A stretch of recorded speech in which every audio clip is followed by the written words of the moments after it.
amen, une puissance, de quelque chose qui va mener une livraison de miracles. Qui dit amen? Qui dit amen? Qui dit amen?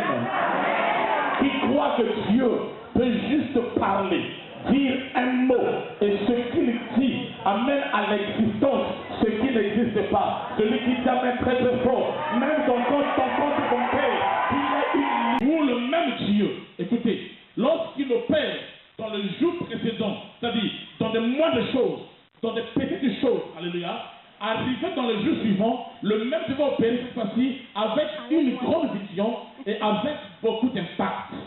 Si ce soir, tu es ici et que tu m'entends, je déclare, le Dieu d'Israël, il va te séparer du jour précédent pour te faire introduire dans le jour suivant où tu vas vivre des grandes choses.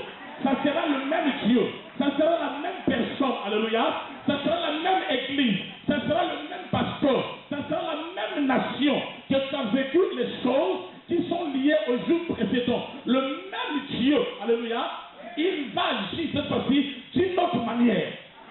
C'est-à-dire, lorsqu'il quitte Capernaum, il lâche Capernaum et qu'il rentre dans Naïm, alléluia, c'est la même personne, mais sauf que cette fois-ci, il y a des dimensions cachées qui se manifestent. Alléluia. Nous prions un Dieu de dimensions cachées. Lorsque les gens ont vu qu'il a guéri cet homme qui était malade, la déclare, il n'y a pas eu de témoignage.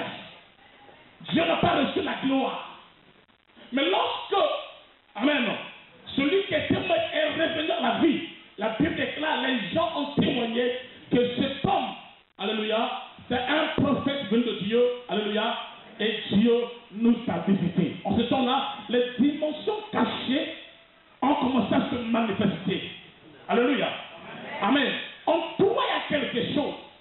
En toi, il y a un mystère. C'est qu'en dehors de ce que tu as vécu, qui était moindre, alléluia, il y a en toi encore d'autres dimensions qui sont cachées, qui sont appelées à se manifester.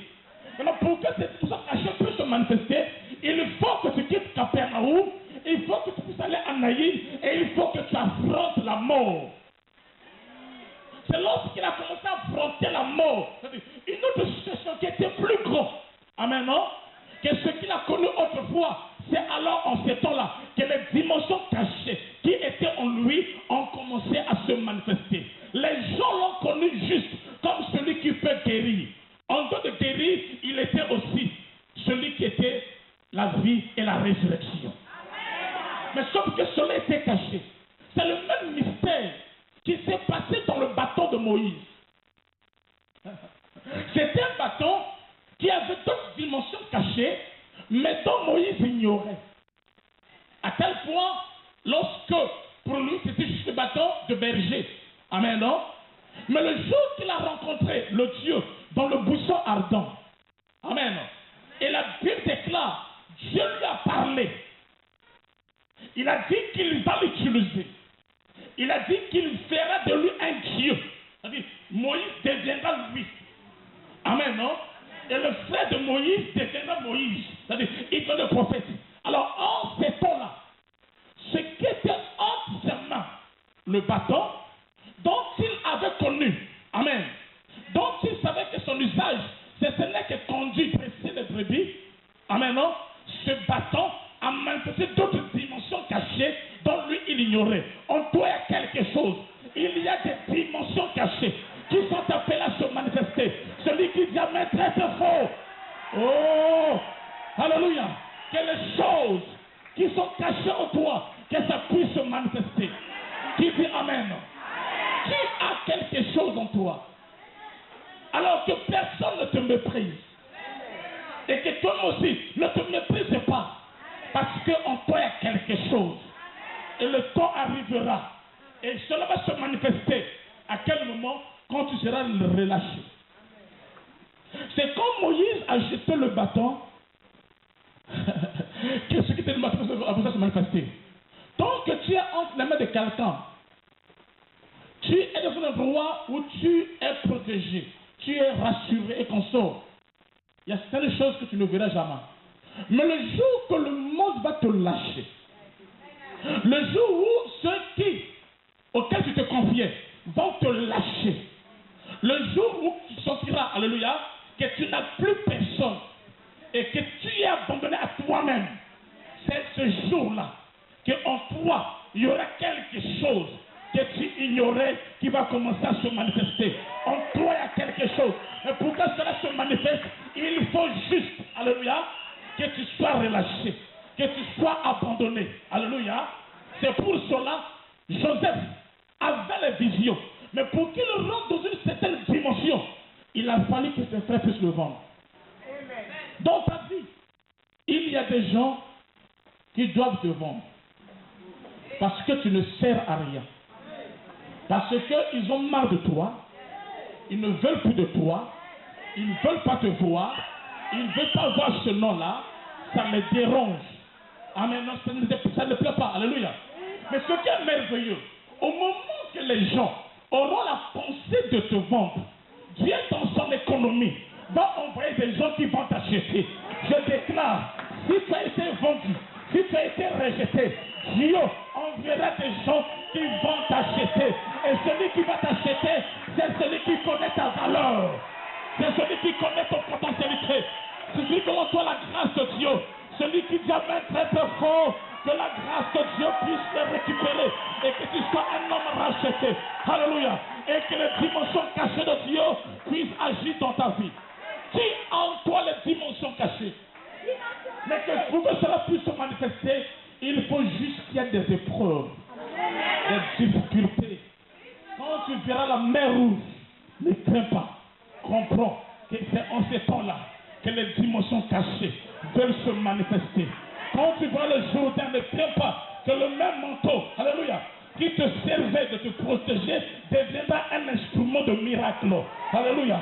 Je déclare, en dehors du fait que tu travailles quelque part, alléluia, comme ménagère et consort, arrivera un jour, dans le jour suivant, où dans ce travail-là, les dimensions cachées vont se manifester et tu deviendras PDG, une femme d'affaires, un homme d'affaires. Alléluia. Celui qui t'amène très très fort. Oh, que tu crois en toi la gloire de Dieu. En toi, il y a des dimensions cachées que personne ne connaît. Peut-être que toi tu ignores. Mais dans Dieu, dans son économie, il connaît. C'est pour cela, quand Moïse est né, ses parents, alléluia, l'ont caché. L'ont caché. Manoach et Amram l'ont caché. Jochebed plutôt, et Amram l'ont caché. Et ils ne savaient plus quoi faire. Il y a un temps où Dieu permettra que les hommes puissent se cacher. Tu es là, c'est comme si on ne te voit pas. Tu travailles comme tu ne fais rien. Tu n'apparais pas. Mais ce qui est certain, si tu es dans le plan de Dieu, après que tu sois caché, arrivera un jour, il y aura un jour suivant où ce qui a été caché, ça va être révélé. Et je déclare, alléluia, que 2010 est pour toi l'année de la révélation, où Dieu va te révéler. Alléluia, je dis Dieu va te révéler. Dieu va te révéler. Dieu va te révéler. Celui qui dit Amen très très fort, que son étoile puisse briller et que la lumière du Dieu Tout-Puissant puisse luire sur ta bouche et sur ton visage. Qui dit Amen? Qui dit très fort Amen? Alléluia. Et il sait plus quoi faire et ils l'ont fait sortir. Mais là encore, ce qui était caché ne peut pas se manifester. Il a fallu alors qu'il soit rejeté. Il dit, Jochebed a dit, il est mieux que mon fils ne meure pas sous mes yeux, que je le jette seulement. Au moment qu'il jetait l'enfant, alors les dimensions cachées qui étaient dans l'enfant ont commencé à se manifester. Au lieu, maintenant, qu'il puisse mourir, il est devenu l'esprit qui était au commencement, qui planait sous les eaux, parce que Dieu avait le regard là-dessus. Alléluia. Amen. Jusqu'à ce qu'il est devenu un instrument de bénédiction. C'est-à-dire, les eaux qui pouvaient l'avaler sont devenus un instrument de connexion. Amen. Pour l'amener chez Pharaon. C'est-à-dire, au lieu que ça puisse le tuer, ça lui a conduit dans un endroit sûr. Où on ne peut même pas le voir. ni le tuer, ni faire quelque chose. Alléluia. Pourquoi? Parce qu'en lui, il y avait des dimensions cachées. En toi, il y a des choses. En toi, il y a des choses. Tu dois croire en cela.